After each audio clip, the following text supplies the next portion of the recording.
Assalamualaikum warahmatullahi wabarakatuh. Waalaikumsalam warahmatullahi wabarakatuh. Alhamdulillahirabbil alamin wassalatu wassalamu ala asyrofil mursalin sayyidina Maulana Muhammadin wa ala alihi wa sahbihi ajmain amma ba'du. Ingkang sangat kula hormati niki wonten Habib Nabil, semua keluarga besar Habib Mungtir, semua min usulihi wa furuhi sedanten ingkang kula hormati. Ingkang terhormat Habib Ahmad Bahar, Habib Ja'far Al-Attas, niki wonten Profesor Nazaruddin, wonten Pak Muzani, wonten Mas Nusron sedanten ingkang kula hormati.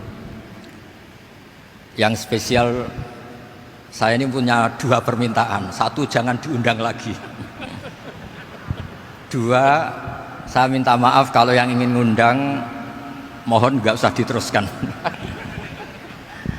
Saya akan cerita yang ilmiah. Saya terima kasih tadi sama Habib Abdullah bin Ja'far sama Ustadz Hasan Saifur Rijal. Begini, kenapa saya banyak dikutip para narasumber? Karena saya ini jenis kiai yang otoritatif. Jadi saya ini karena nggak menteri, sehingga kalau belajar itu serius sekali. Ini alhamdulillah ini ada Pak Muzani, orang yang bisa ngelantik seseorang jadi presiden. Masih punya utang satu, bisa nggak ngelantik kita jadi ahli surga? Begini ya, kalau cerita ilmiah nanti saya baca hadisnya. Ada kelebihan kita jadi manusia itu justru karena ketidaktahuan kita.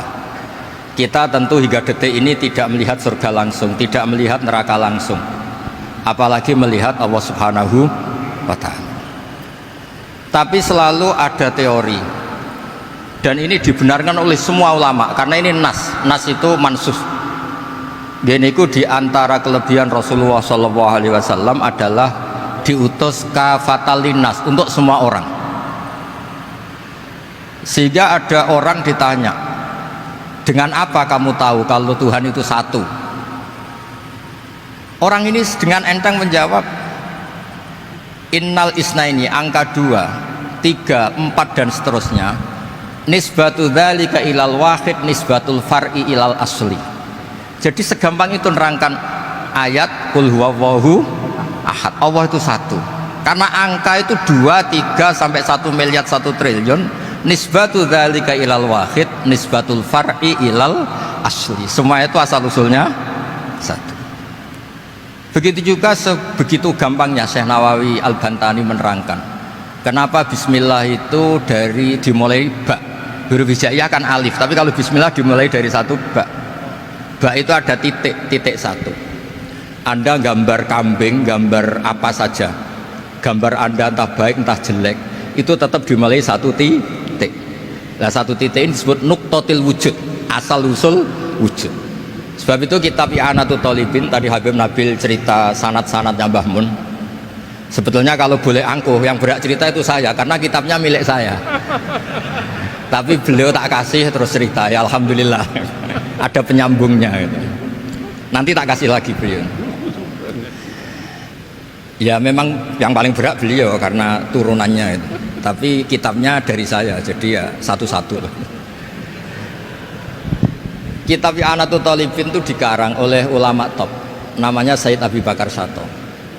Beliau punya murid yang sangat terkenal di Indonesia, namanya Syekh Mahfud At-Turmusi. Syekh Mahfud ini punya murid, diantaranya yang paling terkenal tentu Mbah Hashim sama Mbah Ahmad Dahlan, pendiri Muhammadiyah.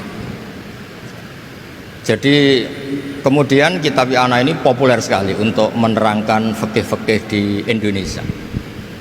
Termasuk cerita bahwa wujubul jihad itu wujubul wasail lal maqasid.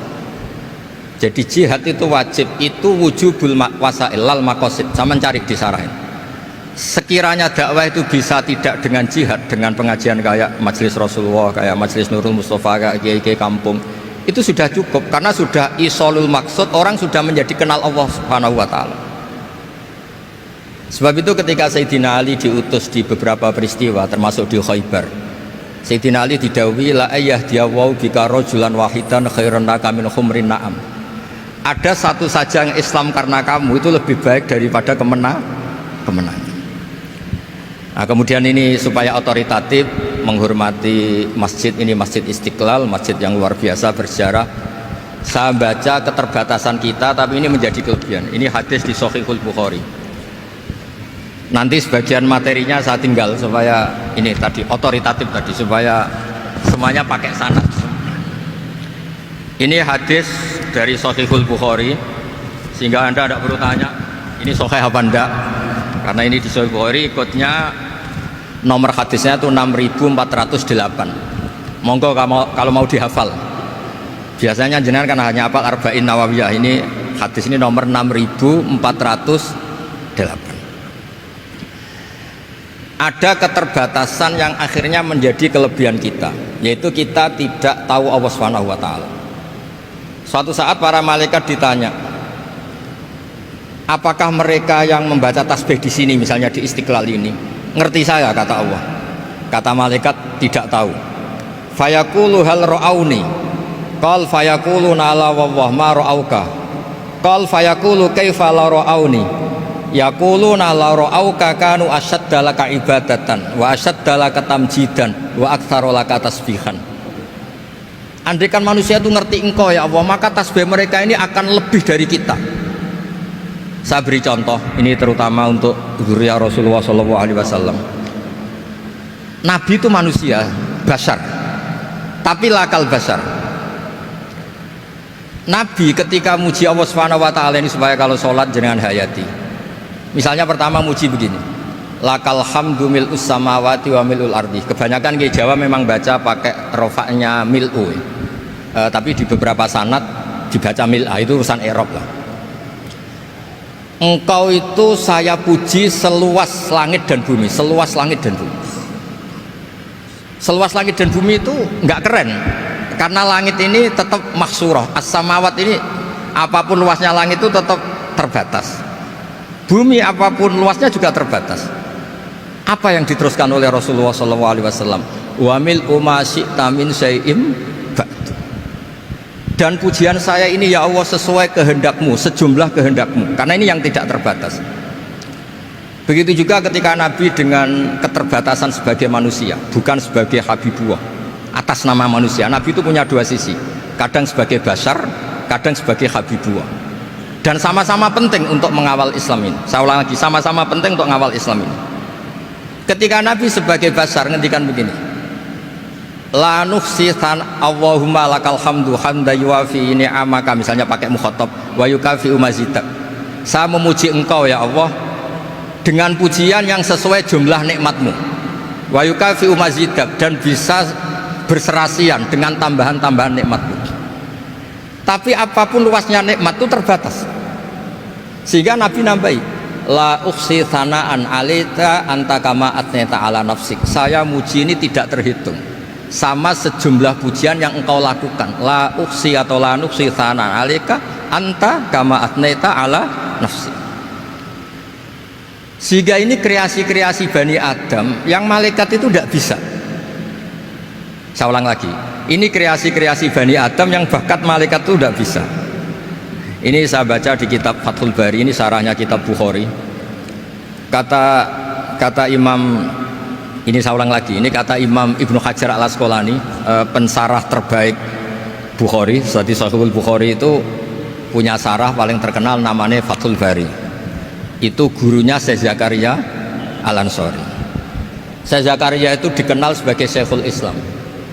Itu berkahnya punya guru alim banget, kereng. Ibnu Hajar al-Asqalani itu kereng itu keras. Kalau muridnya tidak bisa itu keras sekali, tapi urusan ngaji saja. Terus punya murid itu pinter sekali, namanya Ibnu Hajar al-Haytami. Jadi beliau kalau mau ngaji ya susah, karena gurunya itu alim, nyuruh baca. Kalau mau ngajar ya susah, muridnya itu alim, takut salah. Jadi akhirnya pinter. Orang punya murid alim alama itu kan bingung. Makanya saya tidak suka kalau Profesor Nazar ngaji saya, nanti ngoreksi repot. Sudah gitu Islamnya beliau formal karena Menteri Agama, saya non formal. Lama-lama Islamnya beliau legal, saya ilegal. Kan jadi repot nanti. Makanya tadi tak bully, tak cocokkan. Kalau jenengan Menteri Agama sampai akhirat berarti top. Tapi kayaknya di akhirat saya yang ngelamar jadi Menteri Agama. Tidak, ini nggak penting. Ini hanya gojlokan saja supaya kelihatan bahwa menteri pun juga warga nopo Indonesia. Begini kata Ibnu Hajar Al Asqalani, ini saya baca ya supaya penghormatan saya sama Habib Umar Hafid. Saya ini baca kitab beliau khatam serius, namanya Taujihun Nabi li Mardhati Bari, yang ditulis oleh Ustadz Fahmi bin Ali bin Ubaidun. Saya baca banyak, termasuk ketika beliau punya manhaj yang tidak populer, kata beliau fala buddha antuwattina nafsaka ala annana khudamatu hadal kaun. Kamu harus yakin bahwa tugas kiai, tugas ulama itu khudamatu hadal kaun, mengkhidmati semua alam raya ini. Dan jangan pernah putus asa, misalnya melihat non muslim terus kamu putus asa, ini non muslim enggak, bisa saja suatu saat rubbama aslama fakhasuna islamu, bisa saja dia Islam fakhasuna Islam. Nah, ini wirasah nabawiyah, karena dulu Nabi ketika dari kampung Abdi Yalil dan disakiti, malaikat Jibal itu usul supaya kampung itu dihabisi, kata Nabi apa? La bal arju ayukhrijawah min aslabihim ma ya'budu wa la yusyriku bihi syai'an. Bisa saja bapaknya masih kafir, anaknya Islam, cucu-cucunya apa? Islam. Kayak apa Nabi itu? Rojaknya Masya Allah. Nah kemudian ini kembali ke tasbih tadi. Kata Ibnu Hajar Al Asqalani, yukhadu min hadal hadis anna dzikral hasil min bani adam a'la wa asyrafu min adzikri al hasil min al malaikah li khusuli dzikril adamin ma akasratis syawaghil wa wujudis sawarif wa sudurihi fi alamil ghaibi bi khilafil malaikati fi dzalika kulli. Jadi kita ini enggak melihat Allah langsung, enggak melihat surga langsung, enggak melihat neraka langsung, tapi cara kita zikir wis nak wedi neraka yo nuwangis tenan, padahal yo ora mesti mlebu neraka, lha nuwangis tenanan. Kayak apa iman kita? Nah, iman seperti ini sesuai kriteria awal sing dikersana Allah, alladzina yu'minuna bil ghaib. Maka andekan saya ini kok dikasih mukasyafah sama Allah untuk melihat surga, saya milih enggak melihat supaya ngikuti yang tetap ghaib. Nanti kalau saya melihat langsung kemudian iman, kata Allah, akeh tunggali aku iman mau melihat itu. Jadi kadang-kadang keterbatasan kita ini penting. Makanya masyhur Nabi pernah ngendikan, tuba liman ro'ani wa amanabi, tapi wa tuba liman lam yaroni wa amanabi. Kalau orang melihat saya kemudian iman itu biasa. Ini orang zaman akhir tidak melihat saya tapi iman. Kadang-kadang itu nggak lewat Habib yang ganteng tuh, enggak lewat Mudin. Terus Mudin di kampung rapati di duit, ini mulang tauhid ya mandi. Islam itu digawa Habib ya mandi, digawa menteri ya mandi, digawa Mudin ya mandi. Karena Islam itu kafatal, napa kafatal dinnas. Nah yang nggak dipunyai malaikat adalah tadi seperti cerita saya tentang Imam Amudi. Segampang itu. Makanya di tradisi pondoknya Mbah Maimun itu ada tradisi qaddimid dirayah ala riwayah. Logika riwayat itu penting karena itu menjadi nyaman. Ya kayak tadi, Allah itu satu. Ketika kita berpikir angka 2, 3 sampai sekian miliar, sekian triliun, nisbatu dzalika ilal wahid, nisbatul far'i ilal asli. Semua itu dibanding angka 1 adalah cabang.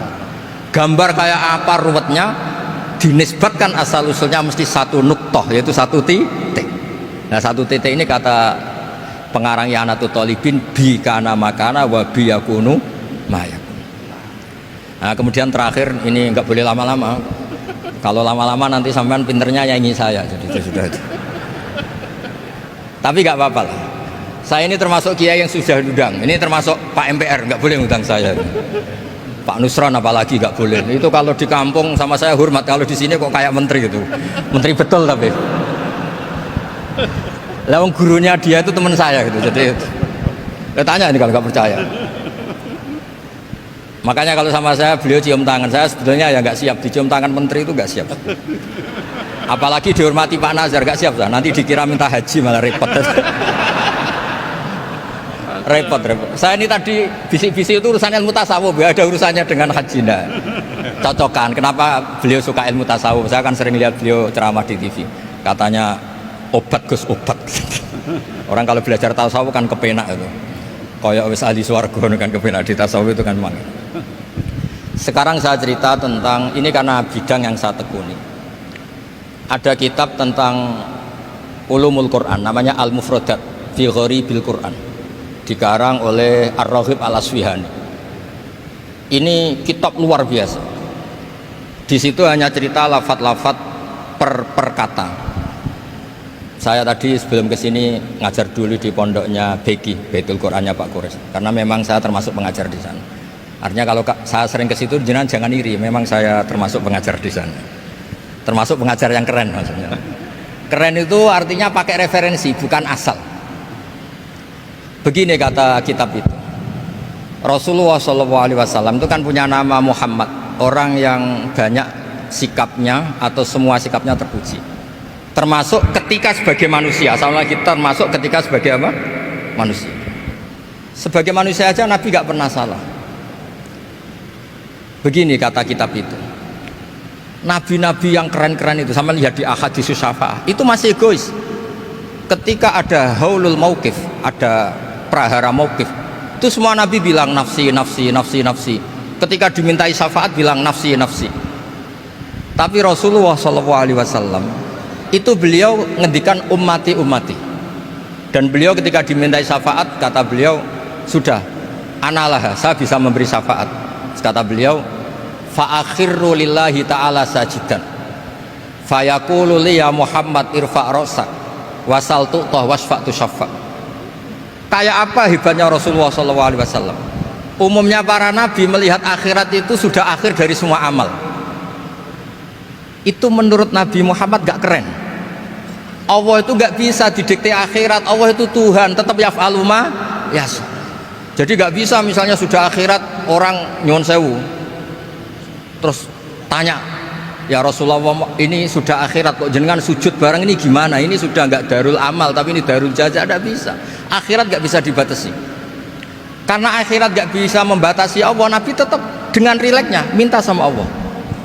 Fa ahmaduhu bima hamida 'allamani ya rabbi. Kemudian saat itu saya muji-muji Allah dengan pujian yang luar biasa. Terus kata kitab itu, fa Muhammadun Ahmadu min ghairihi. Makanya beliau punya nama Ahmad. Ahmad itu afal tafdil, bukan fi'il mudhari' waqi' mutakallim. Ini pernah madrasah dulu di Kutsian. Tamat terus. Beliau kalau di rumah hormatnya enggak kayak tadi, lebih dari itu. Tadi di sini pejabat terus. Sembrono ya di sini itu kenapa itu. Ya tapi enggak apa-apa itu. Tadi sudah dipuji, akhlaknya baik, apa-apa baik, alhamdulillah. Fa Muhammadun Ahmadu min ghairihi. Ketika para nabi gak bisa muji Allah di mahsyar, bahkan mereka itu nyuwun sewu egois, hanya mikir diri sendiri, nafsi-nafsi. Rasulullah Muhammad ini punya nyali untuk muji Allah dan tetap mengajukan permohonan apa? Syafaat. Makanya disebut fa Muhammadun Ahmadu min ghairihi. Sampeyan lihat di Bukhari, di Muslim. Fa Ahmadu fi mahamida 'allamaniha rabbi. Tetap muji-muji Allah. Bukti bahwa teori saya benar dan otoritatif adalah yang nggak bisa hilang di surga itu juga wiridan. Ketika kita masuk surga, apa kita kegiatannya?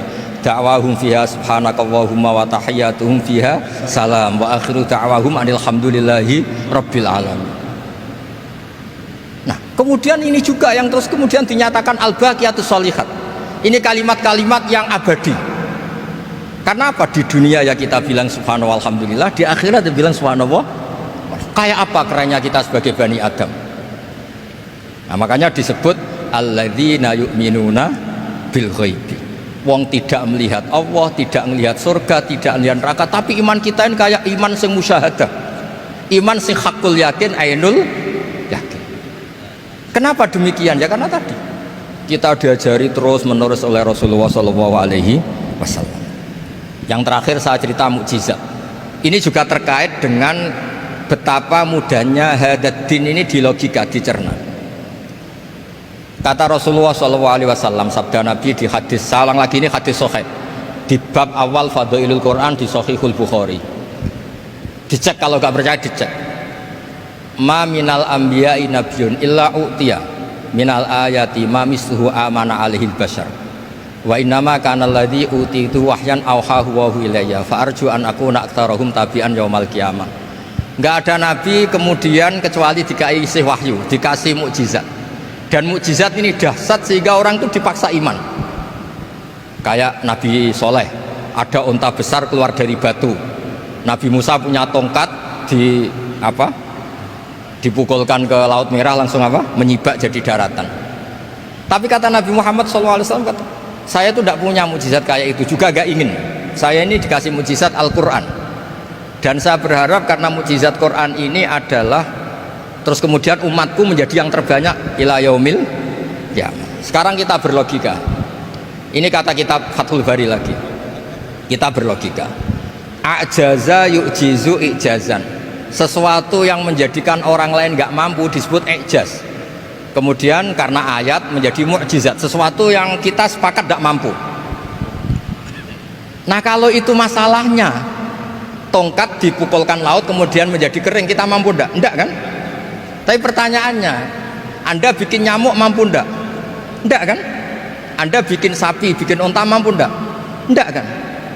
Makanya Nabi Muhammad SAW cukup, sudahlah kamu itu manusia, bahkan sekedar menciptakan lalat itu udah bisa. Inna Allaha la yastahi ayyadriba masalam ma'ba'udatan fama fawqaha. Kemudian mukjizat ini sama Nabi dicontohkan hal-hal yang keseharian kita. Wa min ayatihil lailu wan naharu wasyamsu wal qamar. Sekarang peristiwa laut dibelah Nabi Musa dengan matahari yang nggak pernah turun mesin, itu keren mana coba? Keren matahari yang nggak pernah turun mesin. Terus kata Ibnu Hajar al-Asqalani, li'annal mu'jizat al-madiyah kanat khisyatan tusyahadu bil absor kana qati soleh wa asa Musa wa mu'jizatul Qur'an tusyahadu bil basirah fakana man yattabi'uhu atau yatba'uhu li ajliha aksar fa innal ladhi yusyahadu bil absor yang qaridu bingkiradi musyahidihi wal ladhi yusyahadu bil basirah bakin, ya saya ulang lagi, bakin, ya bagian terus disaksikan orang sing ja'a badal awali mustamirron. Begini logikanya, mukjizat kayak nakoti Soleh atau Asa Musa yang terkenal, saya andaikan jadi umatnya Nabi Musa terus dikasih tongkat itu, terus bisa apa coba? Ketika kita punya utang disuruh nyaur, ya nggak bisa dipakai jaminan kan. Sudah gitu orang tanya ini asli apa enggak, kalau asli buktikan, kan ya repot. Tapi kalau kita jadi umatnya Rasulullah SAW ditunggoni Quran, punya banyak masalah resepnya sabar. Kalau nggak bisa sabar ya nyari kiai-kiai tukang ijazah nak menodongannya mandi. Karena orang mensifati Allah itu macam-macam. Makanya saya pastikan nggak ada agama yang mengajarkan rasional kayak agama Islam. Makanya liqaumi yaqilun liqaumi yatafakkarun. Coba misalnya nyamuk. Kamu bikin nyamuk tidak bisa kan? Nyamuk punya organ tubuh kecil, organ tubuhnya punya urat. Kamu mikirnya kayak apa? Sekedar bikin patungnya saja tidak bisa, apalagi bikin nyamuk. Jadi untuk mengakui kudrohnya Allah yang tidak terbatas dan kita lemah, itu udah usah nunggu peristiwa kayak terbelahnya laut. Cukup wa ma min dabatin fil ardi wala ta'ir yatiru bi janahihi illa umamun amsalukum inna fi khalqis samawati wal ardi waqtilafil laili wan nahar, seterusnya la ayatil liqaumi yaqil. Nah gara-gara pola yang diajarkan Nabi itu ila yaumil qiyamah orang tetap Islam karena nyaman dengan kepastian mukjizat ini baqiyah ila yaumil qiyamah. Itu kayak apa baiknya Nabi. Makanya saya suka tadi burda yang dibaca, ada ulama kayak Muhammad bin Said Al-Busiri yang ngarang burda. Itu kalau berpikir itu sederhana, ngeten lho Gusti, malah nerangno pangeran. Lama da'awa da'ina li ta'ati bi akrami rusli kuna akramal umami. Ngeten lho Gusti, karena Rasul Muhammad itu terbaik, ya logikanya umatnya juga terbaik. Jadi lama da'awa da'ina li ta'atihi bi akrami rusli mesti kuna akramal umami. Jadi burda ini saking manjanya sama Allah sampai bilang gini, wala yadhiqa Rasulullah jahuka bi idzal karimu tajalla bismimun takimi. Ya Allah, engkau telah menamai Nabi engkau itu Raufur Rahim, yang penuh kasih sayang, yang sohibus syafa'ah. Maka ketika engkau ingin nyiksa kami dengan alasan engkau ini al-muntakim, dat yang bisa nyiksa orang maksiat, jenengan harus ingat ya Allah bahwa Nabi kita itu Nabi yang engkau gelari Raufur Rahim. Ya kalau gitu jangan jadi nyiksa. Terus gunanya apa digelari Raufur Rahim ra iso nyafaati gitu. Itu jenenge wala yadhiqa Rasulullah jahuka bi idzal karimu tajalla bismi muntah. Terus fa inna min judika dunya wa darrataha wa min ulumika ilmal lauhi wal qalam. Dan itu juga yang dibuktikan Rasulullah SAW. Sampai beliau ngendikan likulli nabiyyin da'watun mustajabah wa akhtabi da'wati syafaatan ummati yaumal kiamah. Semua nabi itu punya doa yang mustajab dan semuanya sudah dipakai di dunia. Tapi saya menyimpan jatah itu supaya saya tetap punya hak syafaat fi yaumil kiamah. Terus ini bukti-bukti bahwa ilmu yang selama ini diajarkan para habaib, para kiai itu otoritatif. Saya hanya bantu jenengan memastikan kalau hadis itu sahih dimaknai oleh ulama-ulama yang kredibel. Ya, perjanjian terakhir tadi, saya ini termasuk kiai yang sergap tanya Mas Nusron nih, Pak Muzani juga pernah ke rumah saya. Meja saya itu isinya ya kitab. Habib Nabil pernah ke kamar, isinya kitab. Jadi kalau jenengan ngundang saya itu berhadap-hadapan sama hukumnya Allah, yaitu ganggu orang belajar gitu aja. Mohon ngoten mawon. Assalamualaikum warahmatullahi wabarakatuh.